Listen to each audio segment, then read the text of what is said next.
Vulnerability is often misunderstood as weakness, when in reality it is one of the deepest demonstrations of strength and courage.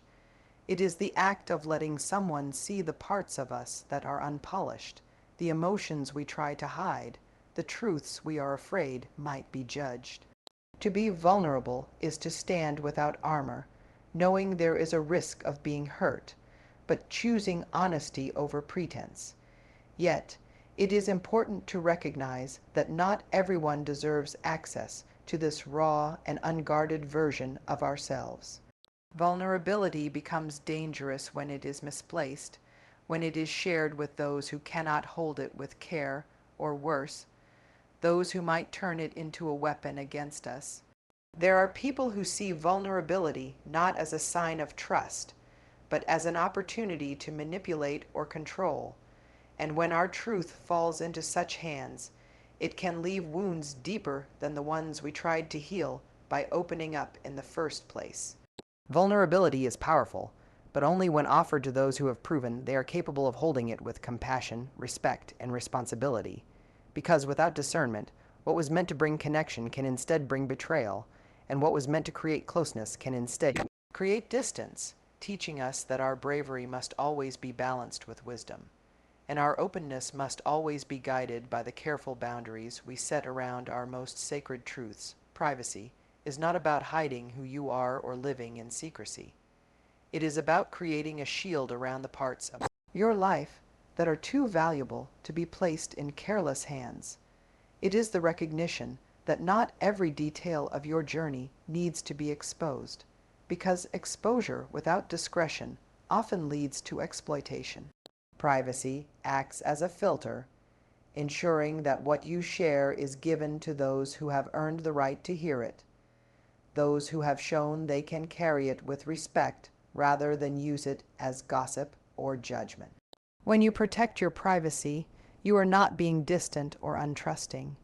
You are being wise. You are honoring your story by keeping it safe from those who would distort it, twist it, or devalue it. Privacy preserves your mental peace, your emotional clarity, and your sense of control over your own narrative. Because once words leave your mouth, or once parts of your personal life are revealed, you can no longer control how others interpret them, repeat them, or store them in their memory. In many ways, privacy is a form of self-love, a decision to not hand over your vulnerabilities as free currency to anyone who asks, but to hold them close until the right person at the right time proves they are capable of handling the responsibility that comes with knowing your truth.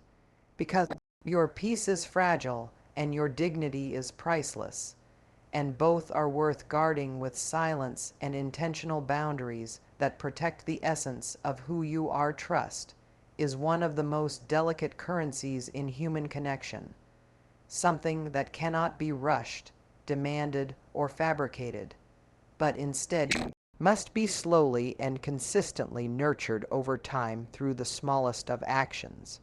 It is created not in grand gestures, but in the everyday moments. When someone listens without judgment, when they keep a promise even when it is inconvenient, when they respect a boundary without needing an explanation, when they show up not once but again and again. Each of these moments adds a single drop to the container of trust, and over weeks, months, and years, that container begins to fill, becoming the foundation upon which safety and intimacy are built. But what takes so long to accumulate can be lost in an instant, because betrayal, dishonesty, or carelessness does not merely spill a few drops. It overturns the entire bucket.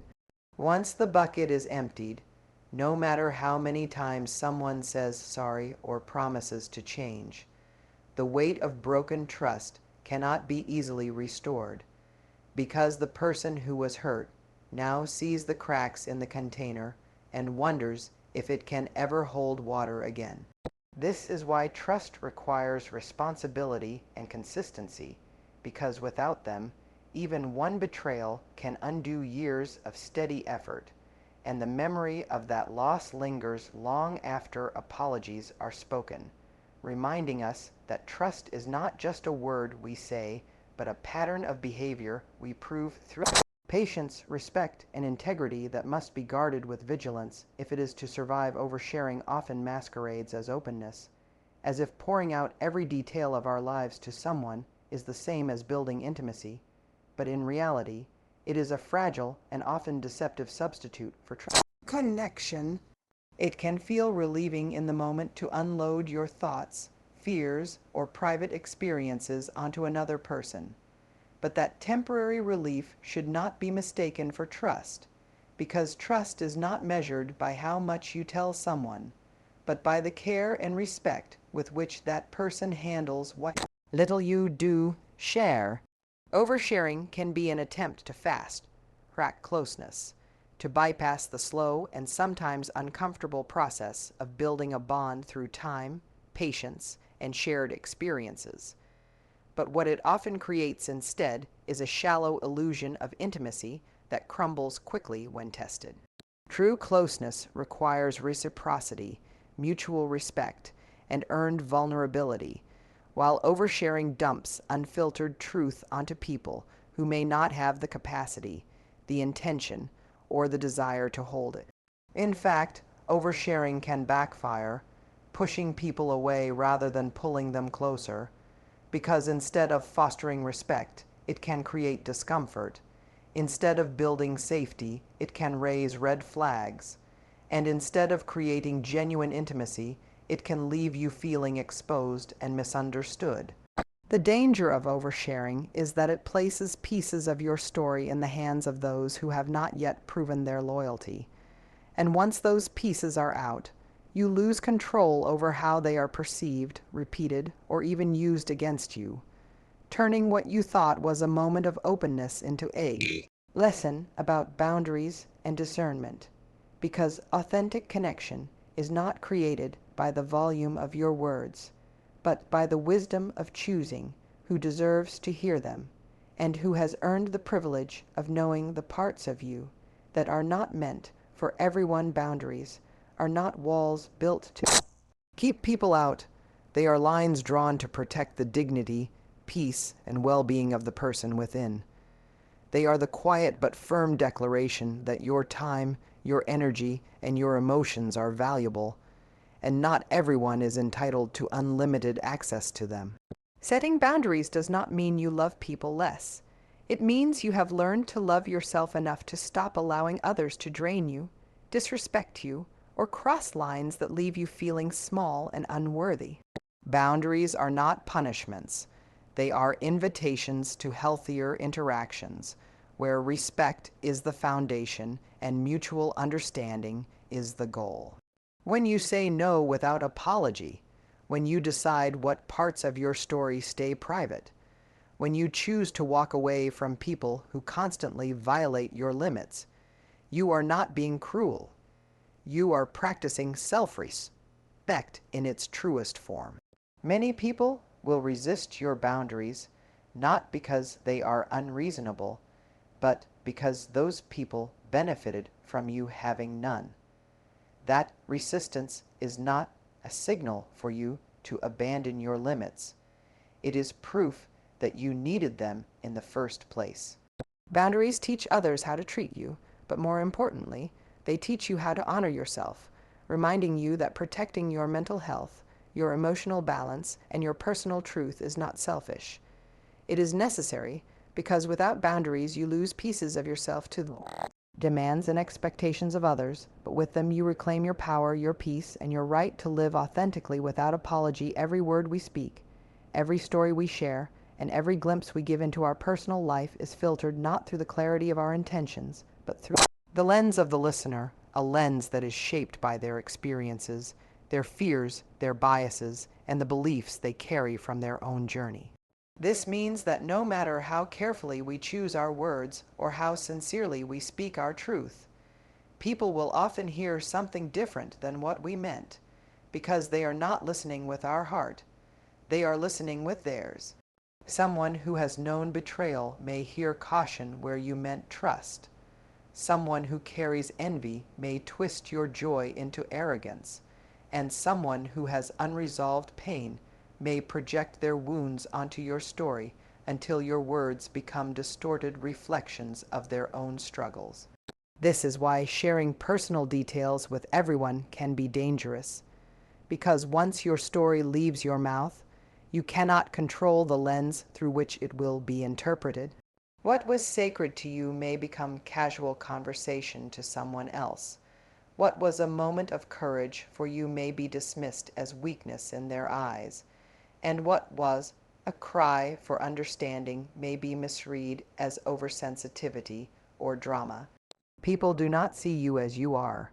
They see you as they are, and when you remember this truth, you learn to hold back parts of your story until you find someone whose lens is clear enough to see you with compassion, whose perspective is broad enough to not judge you harshly, and whose understanding is deep enough to hear the meaning behind your words instead of just the surface of what you said.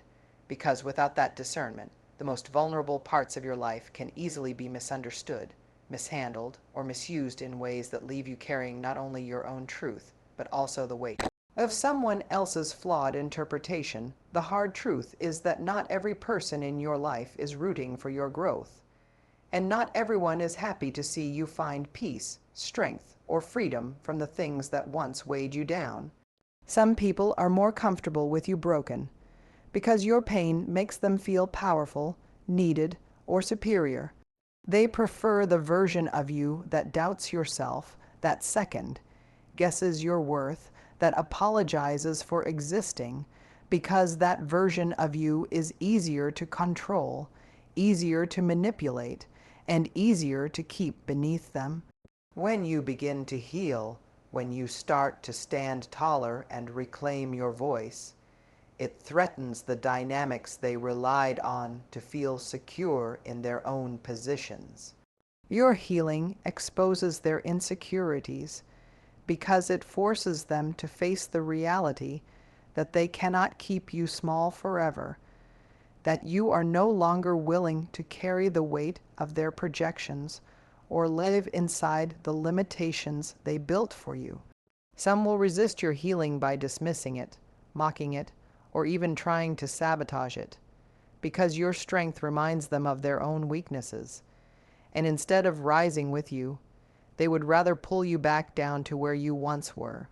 This is why discernment matters so deeply, because not every person deserves to witness your transformation. Not every person deserves access to your process of becoming whole, and not every person will celebrate your freedom. There will always be those who secretly hope you stay stuck in the cycles of pain, because as long as you are hurting, they feel comfortable in their role, and as long as you are doubting yourself, they never have to confront the truth of their own fears and failures, which means your healing is not only about your own liberation, it is also a revelation of who truly stands with you, and who only stood with the weaker version of you they thought would never risk. Silence is often mistaken for weakness, for passivity, or for having nothing to say, but in truth, silence can be one of the most powerful choices you make. There is a kind of wisdom that only grows in the quiet, a strength that comes not from constant explanation or defense, but from holding your peace when speaking would only drain your energy or cheapen your truth. Silence is not about suppression, it is about discernment. It is the decision to protect your thoughts, your emotions, and your story until the right time and the right people appear. In a world that pushes us to constantly share, constantly prove, and constantly express, silence becomes an act of resistance, a way of saying that not everyone has earned access to your inner world. When you choose silence, you are not hiding, you are preserving. You are giving yourself the space to process before exposing your truth to interpretation, judgment, or misuse. Silence is sacred because it allows your soul to breathe. It allows clarity to rise without interference, and it keeps the most tender parts of your life safe from careless hands. Not every battle requires a spoken defense, not every wound requires public exposure, and not every joy requires broadcasting, because some things are made more meaningful by keeping them close to your heart, protected from noise, gossip, and misunderstanding. In silence, you gather strength. You reclaim control over your narrative, and you create a sacred boundary that guards what is most precious, reminding yourself that your truth does not lose value when it is unspoken, but often gains more power when it is kept within the safety of your own spirit, until the moment comes when it can be shared with intention and received with reverence. Authenticity is often confused with the idea of complete transparency, as if being real means revealing every thought, every wound, every mistake, and every detail of your private life to the world. But that is not what it truly means. Authenticity is about alignment between who you are inside and how you show up on the outside, about living in a way that reflects your values, your truth, and your integrity, without feeling pressured to perform or pretend for acceptance. It is not the reckless unveiling of everything you carry, but the careful decision to share only what feels right, what feels safe, and what feels honoring to yourself in the moment. Being authentic does not require that you hand over your entire story to anyone who asks, nor does it mean that vulnerability must come without boundaries. Instead, it means choosing honesty without self-betrayal. It means showing your real self without giving away pieces of your soul to those who have not earned the privilege of knowing them. Exposure without discernment is not authenticity. It is self-abandonment. Because when you expose too much to the wrong people, you are not being real. You are surrendering your power and allowing your truth to be handled carelessly. Authenticity respects privacy because it knows that not everything needs to be seen to be valid, and not everything needs to be spoken to be true. Living authentically is not about proving yourself through overexposure. It is about embodying your truth in a way that feels whole, safe, and unforced, and understanding that the deepest parts of who you are can remain sacred and private, while you still live openly, honestly, and courageously in the world. Your story is not just a sequence of events. It is the collection of your struggles, your victories, your scars, and your resilience. And because of its weight and its worth, not everyone should be given the privilege to carry it. There are people who treat stories as entertainment, as gossip to pass along, or as leverage to use when it benefits them. And entrusting your personal life to those kinds of people will only leave you feeling exposed, betrayed, or diminished. Safe keepers are rare, but they are the ones who listen not to respond but to understand, who hold your words as gently as they would hold something fragile, who never twist your story to fit their narrative, and who protect what you share as if it were their own. They do not use your vulnerability against you. They do not weaponize your pain, and they do not make your private truths the subject of casual conversation, because they recognize the sacredness of being trusted with another human soul. Your story deserves to be in hands that will not drop it, ears that will not distort it, and hearts that will not judge it, because when you share with the wrong people, the weight of their misunderstanding or misuse becomes another burden for you to carry. But when you find those who have proven their loyalty, consistency, and compassion over time, sharing your story becomes a source of healing rather than harm, connection rather than isolation, strength rather than regret, and that is why you must be intentional with your voice and discerning with your trust, because not everyone who asks to know your truth has the integrity to protect it, and not everyone who appears close to you has the capacity to be a true guardian of what your heart has endured. Oversharing may feel like honesty, but in reality, it often creates unnecessary openings, judgment, criticism, and misunderstanding from people who were never meant to carry pieces of your story. When you reveal too much, too soon, or to the wrong audience, you hand over parts of your private life without considering whether the listener has the maturity, compassion, or loyalty to handle them with care. What feels like a release for you can easily become material for gossip, quiet criticism, or harsh assumptions from others who interpret your words through their own biases. Oversharing can make people feel entitled to form opinions about choices they never had the right to weigh in on.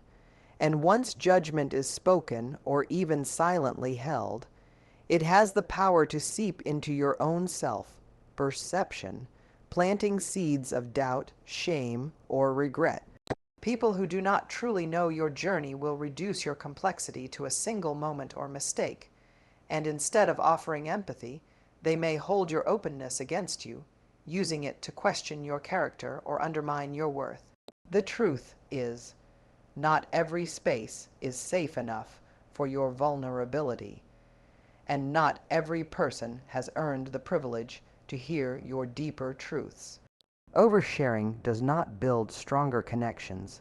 It often weakens them because it gives others access to parts of you they neither value nor protect. And instead of receiving understanding, you may find yourself facing silent judgment, whispered conversations, or cold distance from people who now see you through the distorted lens of their own opinions. This is why protecting your personal life is an act of wisdom, because discernment in what you share and with whom you share it is not about hiding. It is about safeguarding your dignity from the carelessness of those who have not proven they can honor the weight of your truth. There is a unique kind of strength that comes from keeping certain parts of your journey private, from allowing your struggles, your lessons, and your healing to unfold away from the noise of outside opinions.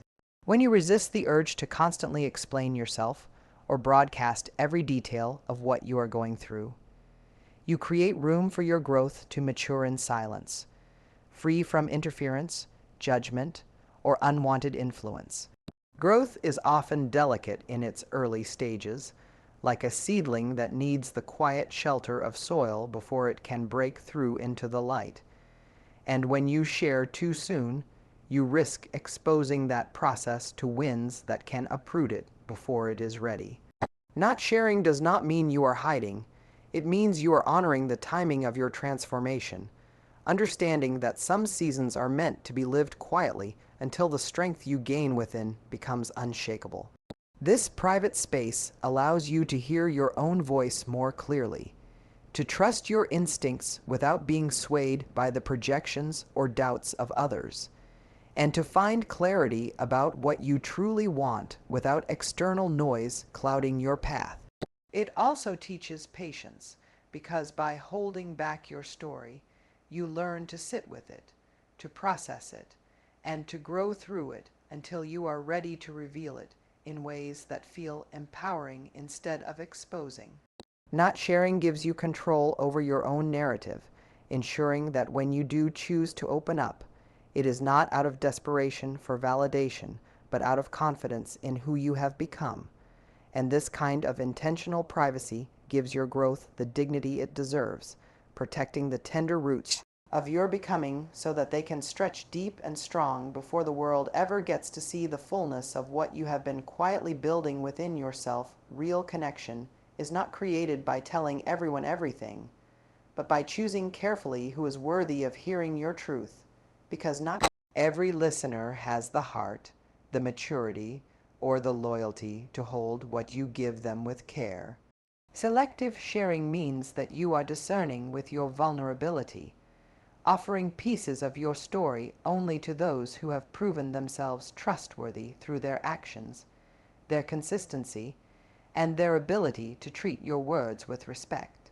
When you choose wisely, sharing becomes a bridge that deepens intimacy rather than a trap that leaves you feeling exposed or misunderstood. True connection thrives on safety, and safety is built when you know that what you confide in someone will not be twisted, judged, or used against you, but instead will be met with compassion and acceptance. By sharing selectively, you protect yourself from the harm of careless listeners, and at the same time, you create sacred bonds with those who genuinely honor your openness. These bonds are not built on performance or oversharing. They are grounded in mutual respect, where both people give and receive at a pace that feels right, where trust grows layer by layer, and where the relationship becomes strong enough to weather storms without crumbling under the weight of betrayal. Selective sharing prevents your life from becoming an open book for those who only skim the pages for entertainment, and instead turns your story into a sacred exchange with those who see beyond the words, who hear the emotions beneath them, and who hold your truth as carefully as they would hold their own. It reminds you that your story does not lose value when kept private, but gains depth when shared intentionally, because real connection is not about volume.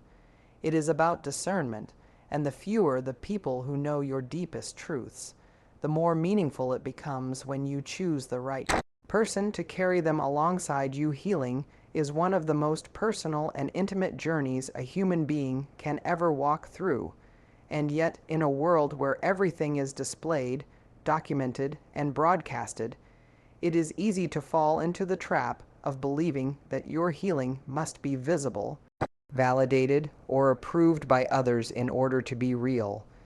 But healing does not need an audience, it does not need applause, and it does not require you to prove your progress to anyone. Healing is not a performance, it is a process that often unfolds quietly, imperfectly, and in ways that others may never see or understand.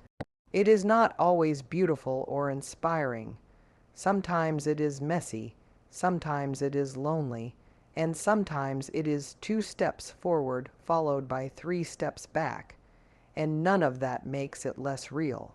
When you turn your healing into a performance, when you feel pressured to show your progress publicly or to convince others that you are better now, you risk abandoning your authentic process for the sake of appearances.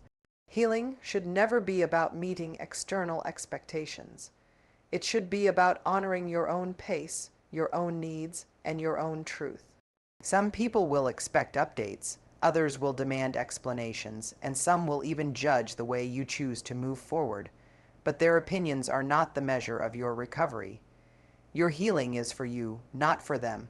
It is a sacred unfolding that does not need to be displayed like proof of worthiness, because the quietest breakthroughs, the moments no one witnesses, the tears you shed alone, and the strength you build in silence often become the most transformative parts of your journey.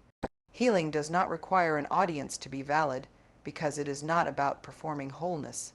It is about becoming whole in the deepest, most authentic sense, even if no one else ever sees the work it took to get there. Every time you reveal too much of yourself to people who have not earned the right to hear your truth, you are not only exposing your story, but also draining your energy in ways you may not realize. Oversharing scatters your emotional strength into places where it cannot grow, giving away pieces of your peace to people who may not value it, respect it, or even know what to do with it. Each unnecessary detail shared is like pouring water into a vessel with holes. It leaves you emptier, weaker, and more vulnerable than before. What begins as a moment of release often turns into regret, because the more you talk about things to those who cannot support you, the more you feel depleted instead of restored. Your energy is precious, and when you hand it over to careless listeners, it gets tangled in their opinions, their judgments, and their lack of understanding, leaving you carrying not only your original burden, but also the weight of their reactions. Oversharing also opens the door for people to insert themselves into your healing process, offering advice you never asked for, criticism you never needed, or curiosity that only takes without giving. Each of these exchanges pulls energy from you that could have been used to grow, to reflect, or to protect your well-being. Instead of feeling lighter, you feel scattered because your story is no longer safe within you. It has been broken into fragments and handed to people who will never guard it as carefully as you do. Protecting your energy means being intentional about your voice, holding back what is sacred until you are certain it will be received with care, and understanding that not everyone is worthy of carrying the weight of your words, because every unnecessary spill of your story is an invisible leak in your strength, a leak that slowly drains the power you need to heal, rebuild, and thrive. Your life is not just a series of days strung together. It is sacred ground, a space that holds your history, your choices, your dreams, your lessons, and the essence of who you are becoming. It is a place that deserves reverence, not careless footsteps, and it should never be treated as open territory for anyone to enter without permission. The people you allow into your life either nurture that sacred ground or trample on it, and that is why you must be intentional about who gets access. Every experience you endure, every scar you carry, and every joy you protect has made your life a landscape unlike anyone else's, and that uniqueness must be honored with boundaries, respect, and careful stewardship. When you treat your life as sacred, you stop seeking validation from those who cannot see your worth. You stop offering pieces of yourself to those who do not honor them, and you begin to realize that not everyone has earned the right to walk beside you on your path. Sacred ground is guarded, not because it is weak, but because it is valuable, and the same is true for your existence. Protecting your peace, your dreams, and your inner world does not make you closed off. It makes you wise enough to preserve what is precious. You do not have to explain your boundaries to anyone who questions them, because those who truly respect you will understand that your life is not for casual consumption. It is not for exploitation, and it is not for judgment. It is the one space where your soul is meant to rest, grow, and thrive without intrusion. To recognize your life as sacred is to honor the quiet moments of growth no one else sees, the private battles you have fought, and the victories that are yours alone. Because when you begin to see your existence as holy ground, you no longer allow careless people to leave footprints where only love, respect, and authenticity should ever be allowed to step at the heart of it all. Protecting your personal life is not about fear, secrecy, or isolation. It is about wisdom, dignity, and the deep understanding that your story is sacred, and not everyone has earned the right to hold it. Each boundary you set, each choice you make to remain silent, each moment you decide to share only with those who have proven themselves safe is an act of self-respect. When you guard your truth, you are not closing yourself off from connection. You are creating the conditions for deeper, truer, and more meaningful connection with those who deserve it. In a world that often confuses exposure with authenticity and oversharing with intimacy, the real strength lies in discernment, in knowing that your life is your sacred ground, and only those who honor it should be allowed to walk upon it.